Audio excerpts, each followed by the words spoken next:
Okay, folks, welcome back to an unplanned episode of The Random Dad.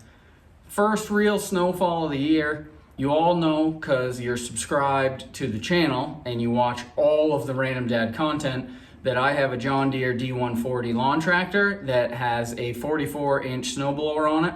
I'll post one of those things so that you can check the video out of me proving the dealership wrong that you can actually use one of those and how to install the thing. Well, today, first snow of the year up here in the frozen tundra, Random Dad headquarters.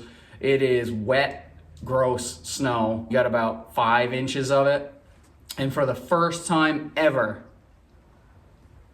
that's right, the first time ever, the John Deere D140 has left me high and dry. I got probably 75% of the driveway done, going nice and slow. Remember, you don't want to hammer this thing, and whammo, my drive belt popped. I flipped the snowblower up in the driveway, thinking that I could just swap the belt out real quick. Wrong.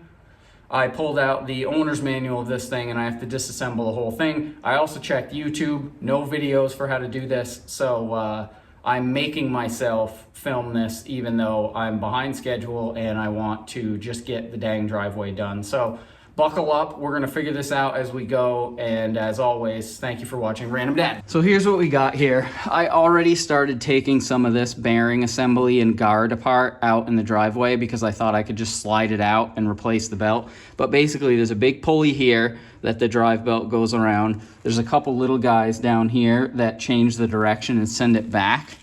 There's like a little idler pulley here. Underneath here, there's another pulley. This is the tensioner pulley, and that hooks to this. It's the main drive and another tensioner, and this is what hooks to the PTO on the tractor. So this belt is still totally fine, but this guy smoked. So I busted out the manual, and it looks like I have to take like half of this thing apart to get the drive belt back on. So here we go, replace secondary drive belt, remove 2 nuts, F and belt guard bolts, G at the secondary drive shaft. And then we're gonna come up here, remove nut and belt guard, and from idler sheave, disengage secondary drive belt from tensioning sheave. We don't have to do that because that thing's smoked. So let's do those steps. Looks like these little guys here have to come out, and then like the entire tensioner idler assembly on the inside. So if you come over here, try to get down here, these guys have to come off, and then this and this have to come off, which, yeah, makes sense because I have to thread it all in there. So, all right, let me get some tools.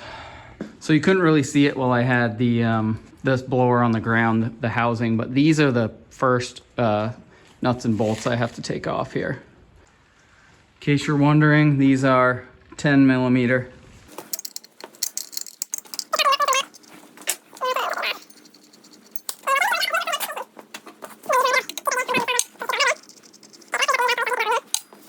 Okay, so the instructions tell me to take this tensioner pulley off, but I'm not going to because I should be able to loop the belt around. So I'm just gonna pop this. So this is a 13 millimeter.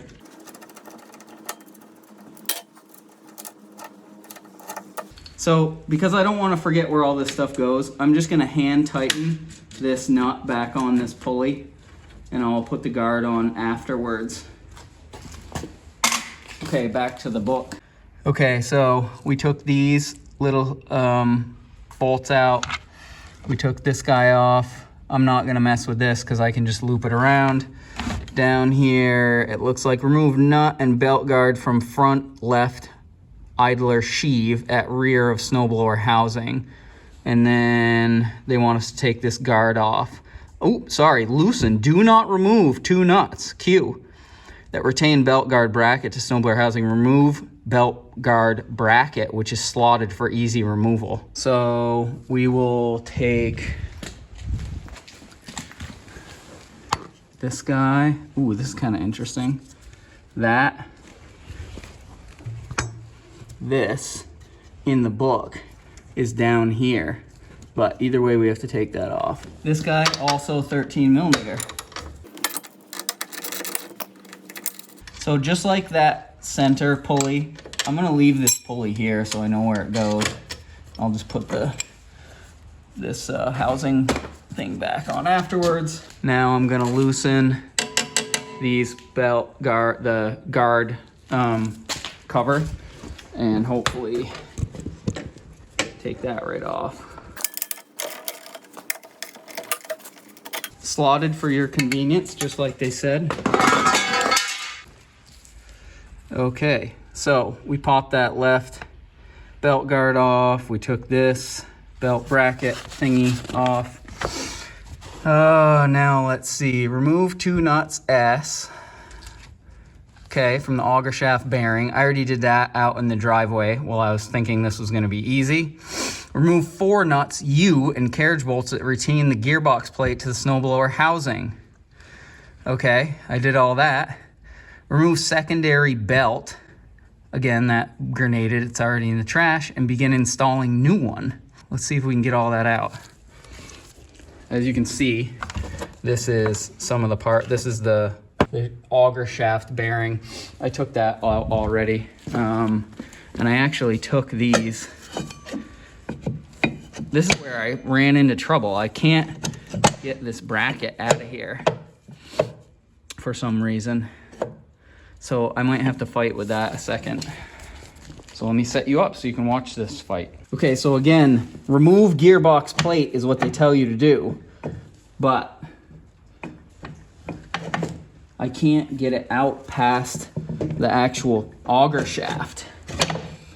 If I take the lift arm off, it will come right out. The weird thing is in the book, it shows the lift arm there.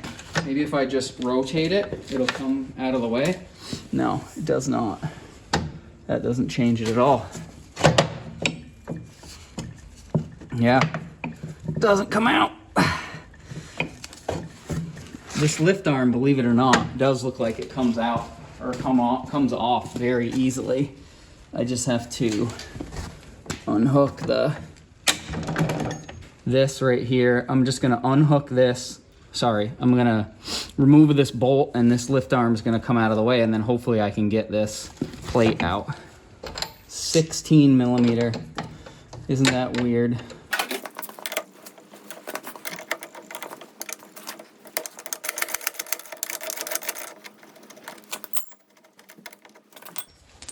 So now, hopefully this lift arm slides out, and now then those bushings really easily come out.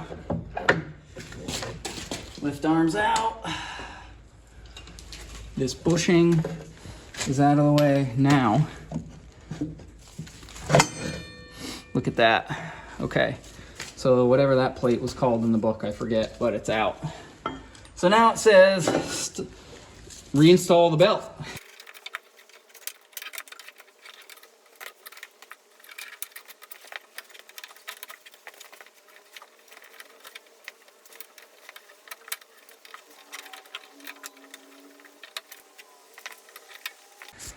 Okay, so mind the twists, right? This is a V belt.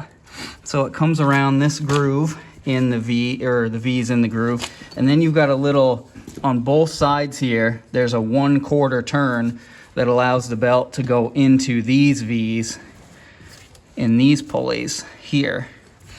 And then it looks like it travels up here. I'm making another educated guess. There's a groove in this pulley, so the V of the belt rides in there. There's no pulley on this side. Sorry, I'll switch under here. The actual tensioner is flat. So I've got the flat side of the belt running on that, and then the V in this groove here. I'm just going to reassemble the whole thing and reinstall it on the tractor and get out of here.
So that part that I just blew by is there's a plate on the outside here, I'll show you in a minute, that I took out in the driveway that I didn't need to take off. But I'm strategically not tightening up that mounting plate until after I reinstall this bearing, because I want it to be nice and centered.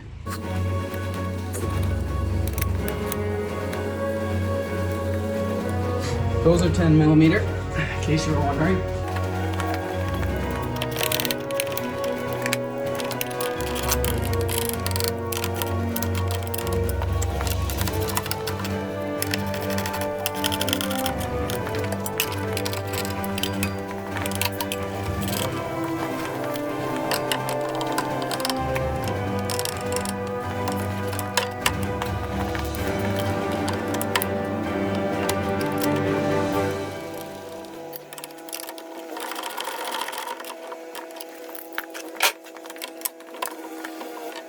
As you can see there, I just put all the pieces back together, tightened up the bolts. One thing that I shout out, John Deere, longtime sponsor, but almost all of the bolts on this snowblower are carriage bolts, so you only have to mess with the nut side to loosen and tighten stuff, which is just kind of a handy little thing. But I'm gonna get this thing reinstalled and finish up the driveway and get back to my day. Thanks for watching The Random Dad. You'll note that this is the only how to replace the belt on a 44 snowblower video on earth.